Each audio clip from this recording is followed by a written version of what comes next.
মার্চে Asian cup বাছাইয়ের অগ্নি পরীক্ষায় সিঙ্গাপুরের মুখোমুখি হতে চলেছে বাংলাদেশ। ঠিক তখনই চোটে পড়ে মাঠের বাইরে ছিটকে গিয়েছেন হামজা চৌধুরী। বাংলাদেশের মাঝমাঠ যার উপর ভরসা করে স্বপ্ন দেখে, সেই হামজার ইনজুরি কি ভেস্তে দেবে সিঙ্গাপুর বধের পরিকল্পনা?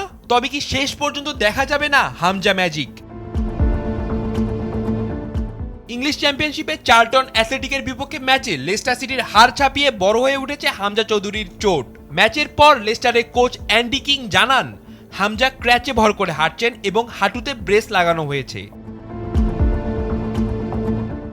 ডাক্তারের ভাষায় একে বলা হচ্ছে মেডিয়াল কলাটেরাল লিগামেন্ট বা এমসিএল ইনজুরি। দুঃসংবাদ হলো, এই ইনজুরির কারণে অন্তত 6 থেকে 8 সপ্তাহ মাঠের বাইরে থাকতে হবে তাকে। তবে এর মাঝে এক চিলতে সুখবরও আছে, হামজার সেরে উঠতে কোনো সার্জারির প্রয়োজন হচ্ছে না। ইনজুরি কাটিয়ে উঠতে পুনর্বাসন প্রক্রিয়া বা রিহ্যাবই যথেষ্ট।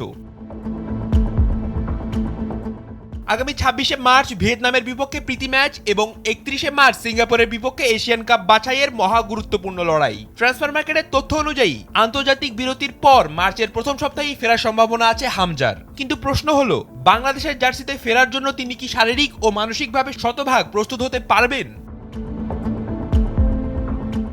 পুরোপুরি ফিট না হয়ে মাঠে নামলে পুনরায় চোটে পড়ার ঝুঁকি থেকেই যায়। তাই সিঙ্গাপুরের বিপক্ষে মাঠে নামবেন কিনা সেই চূড়ান্ত সিদ্ধান্ত এখন হামজা ও জাতীয় দলের কোচের। লেস্টার সিটির হয়ে মৌসুমের শেষ ভাগ যেমন গুরুত্বপূর্ণ, তেমনি দেশের হয়ে পারফর্ম করার তাড়নাও রয়েছে হামজার রক্তে। ফুটবল প্রেমীদের এখন একটাই প্রার্থনা, দ্রুত সেরে উঠুন হামজা।